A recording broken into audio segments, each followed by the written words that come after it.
लाया रूखी रोटी, संकोच होता है। नानक जी रूखी रोटी प्रेम से खा रहे। उस सेठ को हुआ कि मेरे इतने 56 भोग और इसकी रूखी रोटी क्यों चबा रहे हो। नानक जी ने उसके 56 भोग पूड़ी और हलवा को दबोचा तो रक्त की धार बही, और उस गरीब की रूखी रोटी दबोची तो दूध की धार बही। बोले इसमें प्रेम भरा है, पसीने की है, तुम्हारी शोषण की।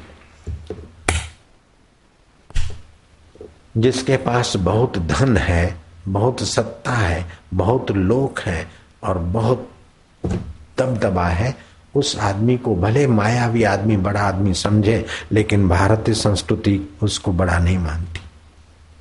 विदेश और हिंदुस्तान में क्या फर्क है? विदेश में उस आदमी को बड़ा मानते जिसने बहुतों को उल्लू बनाया हो, बहुतों का शोषण किया हो और धन के ढेर पर, सत्ता के शिखर पर बैठा हो, वो विदेश की नजर से बड़ा आदमी। और भारत में बड़ा आदमी कौन है?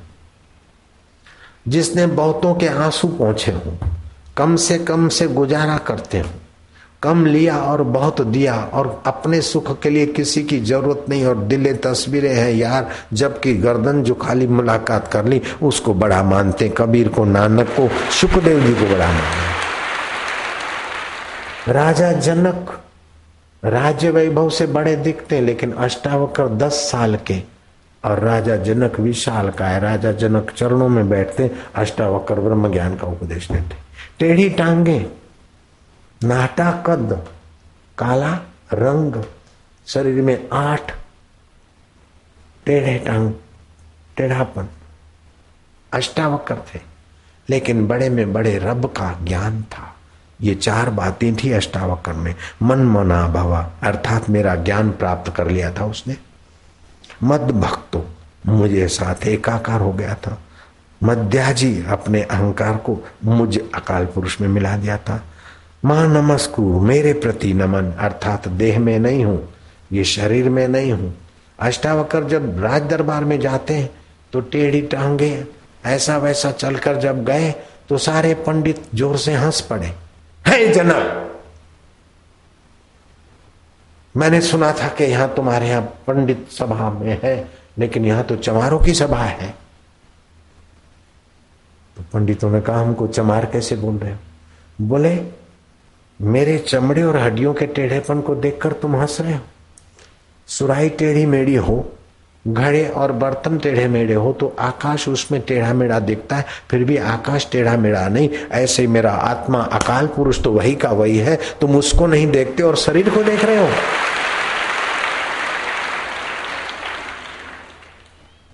पंडित चुप हो गए। 12 साल का अष्टावक्र, और ऐसा उपदेश दिया कि आज भी अष्टावक्र संहिता पर बड़े बड़े लोग प्रवचन करके दंग रह जाते। अष्टावक्र कहते हैं धीरो न द्वेष्टि संसारम, धीर पुरुष जिसने अपने आत्मा में विश्रांति पाई, वो संसार की किसी परिस्थिति से खिन्न नहीं होता, द्वेष नहीं करता। भले बाहर से थोड़ा ऐसा दिखे, अंदर में नहीं होता। आत्मा नम न दीक्षति, वो आत्मा परमात्मा को चाहता नहीं, क्योंकि उसने अपने आत्मा परमात्मा को जान लिया, अब क्या चाहेगा। धीरो न द्वेष्टि संसारम, आत्मा नम न दीक्षति, हर्ष अमर्ष विनिर्मुक्तो न मृतो न च जीवति।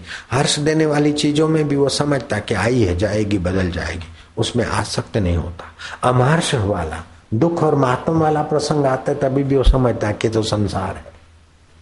न मृतो न च जीवति, वो मरते समय भी ये नहीं मानता कि मैं मर रहा हूं, और जीते समय ये नहीं मानता कि मैं जी रहा हूं। जी रहा है तो ये शरीर और मर रहा है तो ये शरीर। मैं आदि सत्य जुग आदि सत्य है भी सत्य और नानक हो से भी सत्य। मैं तो सत्य स्वरूप आत्मा परमात्मा का हूं और परमात्मा मेरे है। मैं नहीं मरता और मैं नहीं जीता। मैं बीमार नहीं होता, बीमार शरीर होता है। मैं दुखी नहीं होता, दुखी मन होता है। मैं चिंता में नहीं होता, चिंता मन को होती है। इस प्रकार की स्मृति करोगे तो दुख और सुखों को पैरों तले दबाते हुए आप रब के रस का पान करके मुक्त आत्मा हो जाओगे और संसार में भी सफल व्यवहार करोगे।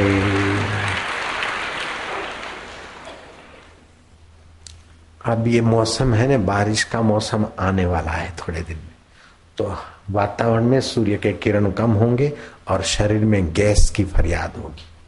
वायु दोष होगा। बूढ़े बूढ़े बुजुर्ग लोगों को इसकी असर होती, 50 साल 40 साल वालों को भी असर होती। तो क्या करो,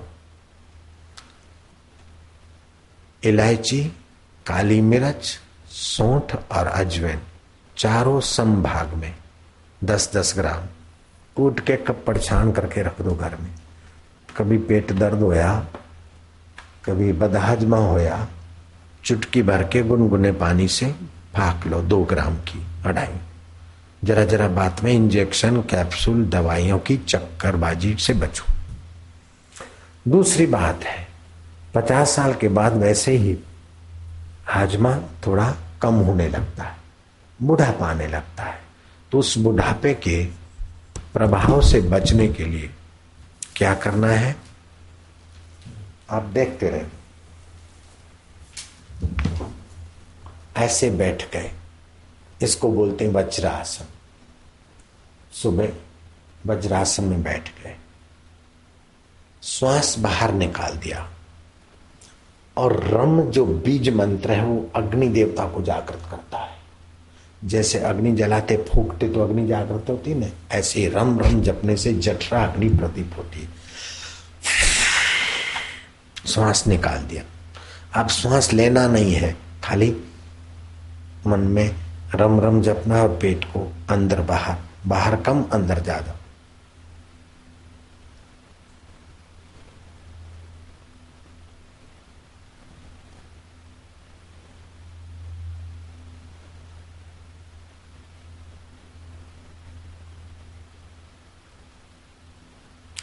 पेट की खराबियां और मंदाग्नि और गैस ट्रबल की प्रॉब्लम सॉल्व हो जाए। ये 5 बार करना है। श्वास एक बार बाहर रोका, 25 बार रम रम रम रम किया। ऐसा 1 बार 2 बार 5 बार श्वास बाहर। दूसरा एक सुंदर प्रयोग है, वो कल कराऊंगा सुबह लेट कर। वो तो मानो पेट की, कमर की और सारे नस नाड़ियों की बीमारियों को उखाड़ के फेंक दे। ऐसा प्रयोग कल 9 बजे सत्संग के समय। मेरा जगह की कमी रहेगी, लेकिन सुबह जल्दी 9 बजे के आसपास ये करवा लेंगे। यहाँ दिखा भी देंगे कितनों को करवा लेंगे। अभी तुम प्राणायाम करना सीख लो, जिससे बुढ़ापे की कमजोरी जल्दी ना आए, याद शक्ति अच्छी रहे और भक्ति में भी बरकत आए, मनोबल भी बढ़े, बुद्धि बल भी बढ़े। क्या करोगे? धूप वाले